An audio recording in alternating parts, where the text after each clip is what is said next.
It is International Fight Week. Man, I'm excited. This is probably the worst International Fight Week card I've seen in a long time. The main card's good, though. This main card's pretty good. It should be exciting. Yeah, just kind of weak sauce compared to some of the earlier ones. But yeah, we are here to talk about this man, Charles do Bronx Oliveira. Now, I don't intend to be here for an hour plus, so I may breeze by some of these. He has quite the career, but I love me some Charles Oliveira. He's a classic. If you're going to be an MMA fan, you need to know about him. The all-time... Let's have a look. Most finishes in the UFC. Yes, it is still Charles Oliveira. Then Jim Miller and these old heads and Poirier. 20 UFC finishes for Charles Oliveira. So let's dig into it. He's fighting Ilia Topuria in the main event of 317. It's a very compelling fight. The new age against the old guard. We'll see how it goes down. It'll be... I'll give a little breakdown at the end of the video. It'll be time-stamped, of course, if you want to skip to that, but let's dive into this man's career. And starting with Darren Elkins. Holy shit. Darren Elkins has been in the UFC a long time. The damage. Just goes to show you how truly damaged he is. Darren Elkins. My word, 38% strike accuracy. Good lord. Anyway, Charles Oliveira enters the UFC with a triangle armbar from bottom guard. Instantly. Nothing landed from Darren Elkins. Instantly submitted. Oliveira, foot in the UFC. Next up, Efrain Escudero. We spoke on Efrain in the last video. He has about 50 pro fights and 2 KOs. Zero striking ability, but a very good grappler. And Oliveira swiftly deals with him. Actually, not swiftly. Third round. So they had a nice competitive fight. Oliveira better on the feet. This accuracy from both. These were some green dudes. The first Jim Miller loss. Oliveira is forced to tap to a knee bar submission from Jim Miller. It's tough. I think Jim Miller was kind of already a veteran at this point. I know it's 2010, but I think Miller was already in his 30s or so. And kind of fraud... They would be calling fraud check if this was, say, 2025. Instant knee bar submission. Career over for Charles Oliveira. Up next is Nick Lentz, a wrestler. He destroys him, but he lands an illegal knee in his finishing sequence, so they flip it to a no contest. Feels bad. Up next, Donald Cerrone, big-time veteran, makes Oliveira quit. This is the inception of quitting Oliveira. Gets TKO'd by the kickboxer Donald Cerrone. This fight deserves a rewatch. I should probably rewatch this. How did it go? Oliveira fought. This is pre-shoot to box Oliveira. Just no concept of striking yet, I guess. And was purely like a sub hunter. So yeah, it gets dealt with by Cowboy. Tough stuff. Eric Wisely, I don't know who this is, but calf slicer submission. Like, look at these performance bonuses already. What a way to enter the UFC. Like, Oliveira is a very wealthy man. Jonathan Brookins, that rings a bell, WEC guy. Poirier submitted him too, actually. Anaconda choke on the ground. Good stuff. He wasn't outstruck. He did good. And ends the fight with his submission. Mixing it up nicely, actually. Head, body, legs, everything from Oliveira. Gotta love it. Cub Swanson, KO punch round 1. Prime Cub Swanson. Super creative striker. Wasn't about that ground game. Oliveira tried to get it there. Swanson escaped, brought it back to the feet, and TKO'd Oliveira. Good stuff. Good fight. Rebounds against Andy Ogle. And we're moving up here. This is 2014. We're getting moving now. Triangle choke. Or sorry, Frankie Edgar, fight of the night. Gets whooped. Not able to submit Edgar, who's putting a pace on him, a real pace on him. Breaks him. Lots of strikes every round from Edgar. This is prime Frankie Edgar, kind of like Merab-ish. Had some Merab tendencies in his prime. Good pace, good volume, hard to finish. Beats a young Dubronx. Rebounds Andy Ogle. Hatsu Hioki. 2 chokes. He's getting paid, man. There must just be no other... Were they just giving out performance bonuses back? No, it was still the same. It was still like a couple performance in the fight of the night. They just really liked Oliveira, I guess. Oh no. Fights were just boring back then. Split decisions. Holy shit. Man, there weren't many. Maybe there just weren't many finishes back in the day. Maybe we're spoiled and we just... You guys weren't around in the olden days of the UFC where it was just entire cards of split decisions. Jeremy Stephens, very active. Charles Oliveira, putting lots of fights together. 2014, his first decision win over the dangerous Jeremy Stephens. Shows to be leveling up his striking game. Good accuracy, just understanding that Stephens could knock him the fug out. Still attempting takedowns, good stuff. Not much accuracy, but these two went back and forth on the ground. Stephens probably didn't do anything with his control time. He's kind of just a meathead striker. Good close fight. He's actually picking it up on Oliveira in the 3rd round. Yikes. But he gets the win, 30-27. What? Interesting. A champion will be crowned. Oh, God. The Ultimate Fighter. The rematch with Nick Lentz. Gets fight of the night and performance of the night for this. These two had a trilogy for some reason. I get all these fights mixed together. Looks like they both gas out in round 1 a little bit. Nick Lentz is a wrestler. Very short, very stocky wrestler, but like good fight IQ. I think he's a coach now. So no slouch. But like, why are you... Is Oliveira like your Pereira? You just like, you're hunted by this guy? That's tough.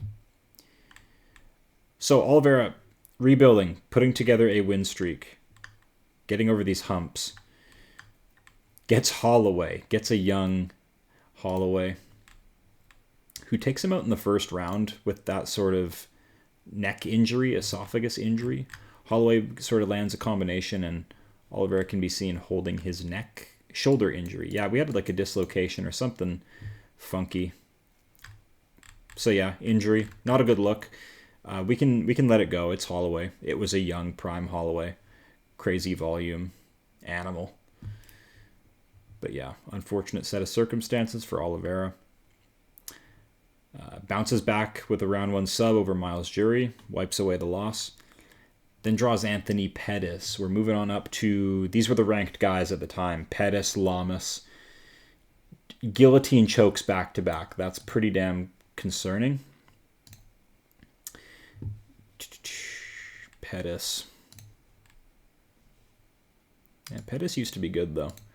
Oliveira goes for a ton of takedowns in round 1 and fails them. They go back and forth with control and the grappling. And then things get decided in round 3. Oliveira still mixing it up. Shoot a box.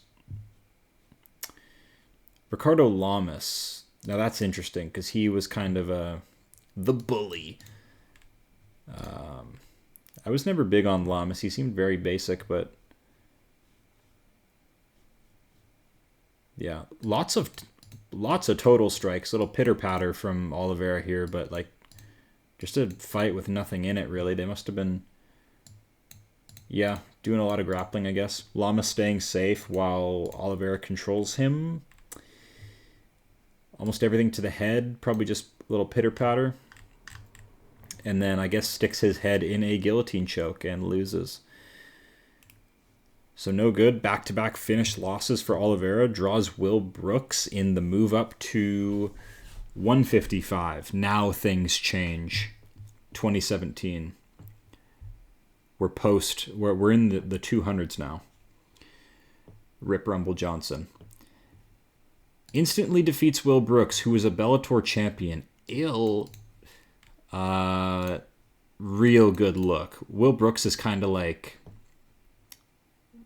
super physical. He dusted Chandler before he came over. And Oliveira just schools this guy. Just doesn't even strike him to the head. Doesn't even mark up that face. Just backpacks him. Rear naked choke. Will Brooks is done. No chance at a UFC career after that. Actually, I think they gave him multiple chances.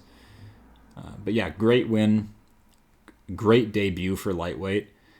Then this goofy fight with Paul Felder happens. Paul Felder, like basic, but like big power striker. This fight's interesting. I remember Oliveira transitioning on the back and trying, like 2 sub attempts, trying to get stuff done on Paul Felder, and it just doesn't work in round 1. Felder's real physical. Yeah, interesting first round where Oliveira's trying to submit him. Probably gets close once or twice. And then in round 2, I remember Felder just getting some top control and just raining elbows, and it's just night-night for Oliveira. Yeah, I remember Oliveira's trying to play bottom game, and just Felder just dishes out some elbows, and that's over. Nasty finish. Late stoppage as well, I remember this. Yeah, this finish makes me sick. Mergliata, you prick. And then, but he needed this loss, you see, because this is what he put together afterwards. Rematches Jim Miller, who was his first UFC loss by knee bar, and strangles him in round 1. Beautiful revenge. Rear naked choke, and God, look at these bonuses. Beautiful stuff. Yeah, these guys just got right to the grappling. This is probably wrong. Sometimes this stats website can be wrong sometimes, and things don't really get recorded. But yeah, wiping away an earlier loss in the career, showing evolution, good stuff. Up next. Clay Guida dusted him. Christos Giagos dusted him. We go on a sub streak here, a nice sub streak from Oliveira. This was awesome to witness. David Teymur, this was a cool fight. David Teymur was a real aggressive striker and just went after Oliveira and was kind of piecing him up. Has a knockdown in there. Dirty fucking eye pokes, I remember, which I don't think he was point deducted for. And Oliveira, if you don't know, he already has horrible eyesight. He wears thick-ass, like I'm talking thick glasses. I mean, he probably has contacts now, but I remember him just being super blind. He has horrible vision, but he still makes MMA work as a career. It's crazy. And so on top of that, David Teymur did some eye poking, but it didn't matter. Oliveira turned it up. This is shoot to box Oliveira now. Striking maxed out the striking stats. Beautiful front kicks. Like I remember him leaping front kick to the face. Just, yeah, he's leveled up now with the strikes. Even though he's getting all these submission wins. Mixes it up beautifully. Isn't afraid of being taken down, so that gives him a lot of freedom on the feet to get creative. He's not like a pure striker who is like a white belt, just scared shitless to go to the ground like Barboza. And yeah, so overcomes real adversity with some damage and some eye pokes and just takes out Teymur. Was this a KO? No, nasty anaconda choke. after stinging him back with some shots. Really impressive win. That was a feel-good win. Random-ass trilogy with Nick Lentz. Knocks him the fuck out. Jared Gordon. I think this was like a... Yeah, this was a... He spins Gordon around and then just sneaks in a little cheeky uppercut. This fight ended quick. Yeah, these guys were trying to finish each other. Yeah, Jared Gordon hunting the chin. Oliveira just taking him out with some really nice pocket boxing. Yeah, shows that Oliveira's got like good straight punches, good uppercuts. Like this was, I believe, a KO uppercut, round 1 against a shorter guy. Very nice stuff. Didn't need the takedowns. Didn't need to be a sub hunter. Just got a dirty KO. Main event against Kevin Lee. This was interesting. We just talked about Kevin Lee in the last video, but we'll go over this again. Kevin Lee, Oliveira, understanding the assignment. We have a bulky wrestler with very little striking ability. So Oliveira takes chances, engages in a fist fight. Kevin Lee's still playing the role of the wrestler, going for the takedowns, and Oliveira being nasty with it. Like once it goes to the ground, still making Kevin Lee work. He's not getting any blue belt rear naked chokes on Oliveira. And then as the fight goes on, Oliveira just ramping up that shoot to box work. Great accuracy, sapping away at the gas tank of Lee. He's really great at that, and it plays right into his sub game, because that means people will start making mistakes in the grappling, shooting on him worse, or shooting worse takedowns so he can just snatch necks up. So, got Kevin Lee to play right into his game, took him out. This was a awesome fight. And kind of the end of Kevin Lee's run in the lightweight division. Tony Ferguson. This was sickening. Oliveira had multiple armbar attempts. We have 30-26 scorecards across the board. Mark Smith watching the arm be ripped off Tony Ferguson. And yeah, it's hard to put a lot into this performance because was Ferguson done after the Gaethje beating? I believe this was directly after. Oliveira lands his 3 takedowns on you. Spends almost the entire fight manhandling you. And yeah, not a good look for Ferguson. Oliveira did great work. Didn't get cut up by Ferguson. Just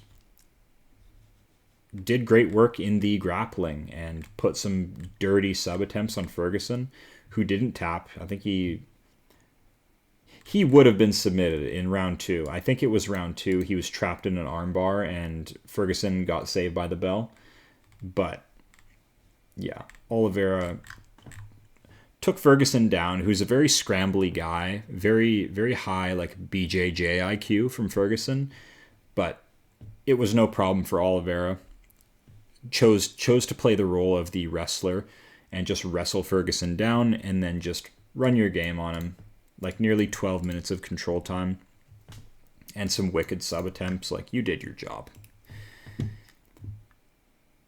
Now his title fight, his first title fight up at the 155-pound division, refereed by Dan Miragliotta. He takes on Michael Chandler, who had a very gifted run to the top of the sport, and your guess is as good as mine.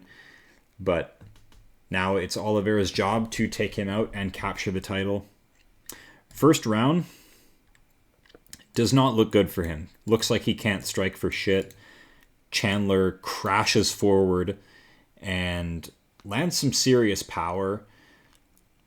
They didn't give Chandler a knockdown, but he did knock down Oliveira. It was sort of masked as this takedown here. And the two ended up on the ground for a bit. Oliveira, obviously sustained some illegal shots from Chandler. That's a given with any Chandler fight. Back of the head shots galore for Oliveira. And then second round begins. right out the gate.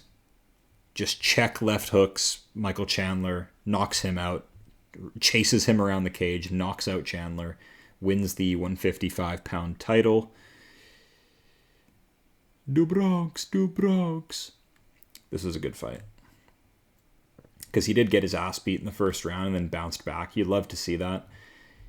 That really kind of puts the quitter accusations, that washes them away. That was lovely. Ticks out Poirier. Poirier tries to effectively do the same thing. Avoid the grappling, which he succeeded on. And just box up Oliveira. It's hard to do that now. Oliveira knows how to be long and rangy. Moves his feet well. Has power on the feet. And a dirty sub game. So we have no takedowns scored from Oliveira, but we have a reversal in there, and there's his control time.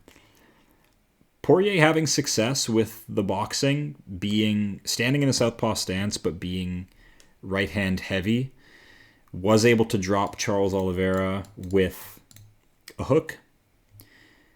But this was kind of their problem, refusing to go to the ground because they're worried about the lethal game of Oliveira and his BJJ skills. That's the mistake him and Gaethje made, just fearing the ground. But they were able to drop Oliveira. And so in the second round, Poirier elected to do nothing because of the PTSD from Khabib Nurmagomedov, and got ridden out. Oliveira will just ride out a dominant position. Almost the entire round spent grappling. Round 3 comes around. Got sort of primed in the second round to see where Poirier's weak, see what sub he can get, and then round 3, get the same position and capitalize. 3 sub attempts. I don't remember that at all. Anyway, great fight, great win, great title defense for Charles Oliveira. Poirier headhunting like a madman. Big mistake. Oliveira mixing it up. Body and head. Lots of good grappling, lots of good sub attempts. Great title defense. Charles Oliveira finishes the violence trifecta, the Chandler, Poirier, Gaethje compendium of violence. He finishes them all. Gets Justin Gaethje, and they have an incredible scrap in under 5 minutes. He is dropped, he is concussed, but in true Charles Oliveira 2.0 fashion, he rebuilds, he recovers, and then he drops Justin Gaethje back. And just kind of shows that Gaethje has no idea what he's doing on the ground. This is why I think he'd get schooled by like an Arman Tsarukyan because Arman would take him down. Gaethje just hasn't really fought a guy that can take him there and like wants to actually hold him there. Like if you look through the career of Gaethje, like all his opponents just want to stand with him and like either brawl with him, or that's pretty much it. They're just looking to like knock him out and strike. So yeah, Oliveira just shows he's levels above Gaethje on the ground, subs him in 1 round after some adversity. But same thing, still going to his body. Good stuff. And, Gaethje gave it his best shot. But again, sort of headhunted. And these leg kicks were ineffective by Gaethje. I remember Oliveira doing a great job at just like hopping over them. All that shoot to box experience. We're not going to be Poirier. We're not going to think we can tank through these leg kicks. They were properly checked by Oliveira. And yeah, the better striker in the fight was Oliveira, where years prior he probably would have gotten bombed on and KO'd by Gaethje, but he's evolved over the years. He has great striking now. So another successful defense. But they stripped him of the title because of a kind of a fraudulent weight miss. But this was a title defense. We know what it was. The big one. Islam Makhachev did not go Charles Oliveira's way. Mainly because, in my opinion, it comes down to sort of a physicality thing. Islam is a huge dude. He just cuts a ton of weight. The Dagestanis, They really strip off weight in the sauna. That's kind of their preparation. Not to say Oliveira doesn't do that, but, and they're the same height, but we're talking different strength. This was kind of a real physicality problem for Oliveira, and it's always going to be. Shy on the feet, I don't know why. Overly shy on the feet, didn't get much done at all in the fight. Allowed Makhachev to just kind of have his way in the striking too. I don't even rate Islam's striking that much. Like, we saw him battled out with old Poirier. Yeah, and I think Oliveira knows this wasn't a great fight, but yeah, shy, tentative, worried of the grappling dominance, the wrestling dominance, the sambo work from Makhachev. Round 2 comes around, picks up his volume, but then is dropped with a check hook. And like the other people have dropped him in the past, Makhachev's not afraid to just pounce on him, go for the submission. He's super confident in his grappling background, his scrambling ability, dives right in, gets the sub. So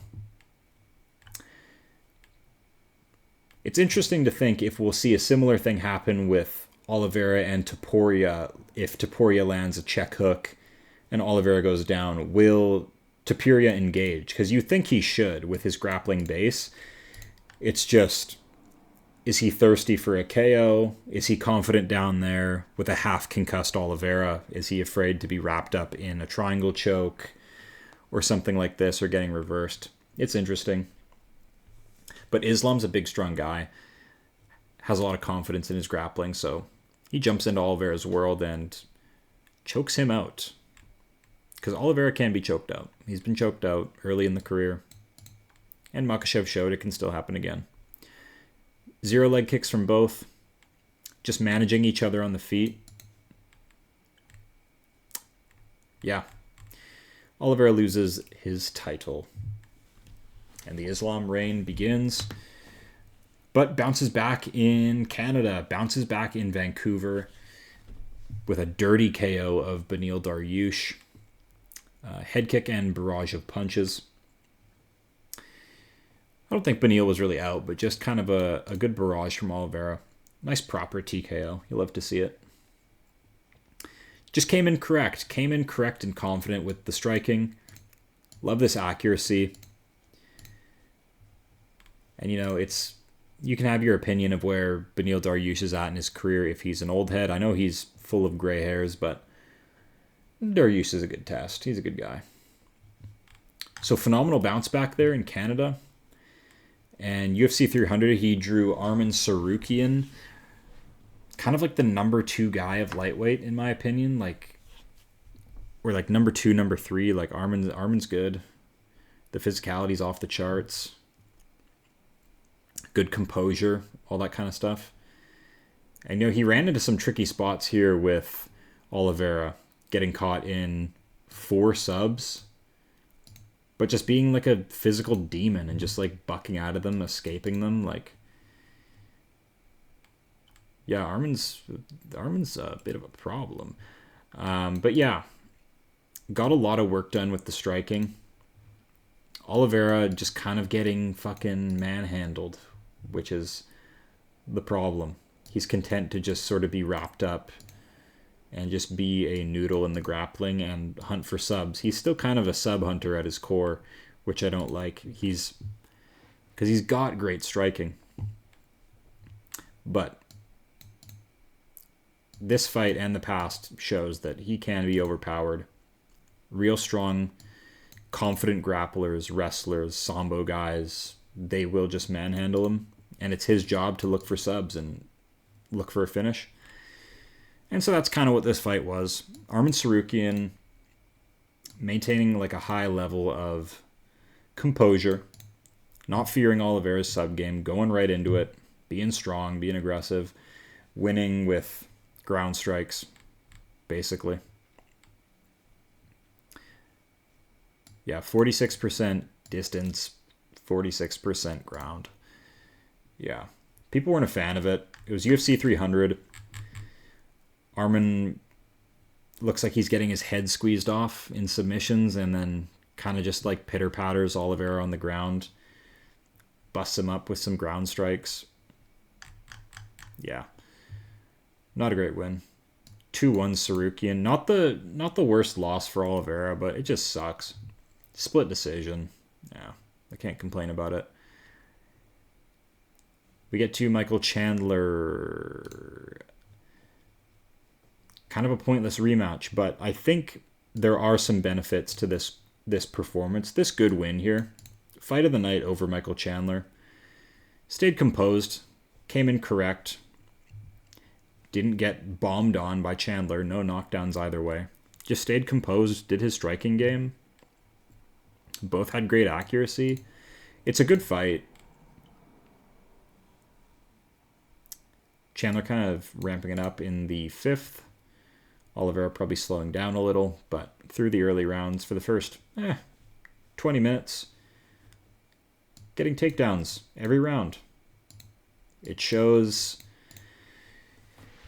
honestly shows like championship mentality to just lock into a game plan like this in both areas of the game, like MMA striking with the small gloves and what you're capable of on the ground. And taking down Chandler's not easy, but he did it every round. Plenty of control time, good strikes, good accuracy throughout. And you can argue that's just because Michael Chandler's small. He's not elite. He's kind of a dunderhead. But I like this win because it's a decent primer to jump in with Ilia Topuria. I know they're night and day, but shorter power puncher who swings their punches. It's more looping than it is straight. I think it's a decent primer for Topuria. Strikes. How are things looking? Yeah, outstruck Chandler every round except for the 5th. And yeah, I love how he just every fight he's not ignoring the body. Goes to the body every fight. I love it. Okay. International Fight Week. We have Ilia Topuria against Charles Oliveira. I think he was pushing for Islam real bad and did not get that. Because he's kind of the champion moving up and he's chasing a champion moving up. So they're just going to give you the number one guy. And yeah, the title is now vacant. So let's see who gets it. Oh, how in depth do I want to go on this? We'll do it like this. We'll just go through the tail of the tape. I'll give my little opinion on it. So, when we're talking experience and UFC wins and hours in the UFC cage, the edge goes to Oliveira all day long. But like new fans aren't going to even care about this. Like the mentality that comes with having like been there, done that 45 times, 46 times. A lot of that in the UFC. I think that plays a bit of a factor. You know, Ilia Topuria, insanely well trained and like well prepared, but there's a different amount of lessons learned in a career with this many, you know, trials and tribulations. Like, yes, he has 10 losses and Ilia has 0, but yeah, take that as you will. I like experience in my guys. Average fight time, Oliveira is this is just low because of all his round 1 subs. He's going to dwarf Topuria, like pretty much every lightweight is going to. 5'7's kind of sad for lightweight. You're the size of like Francisco Trinaldo. And this is like Ilia's a short 5'7", and Oliveira is like a tall 5'10". You're going to see that at the weigh-ins. Like there's a side-by-side of Topuria and Kai Kara-France going around, and you look to be an inch taller than Kai.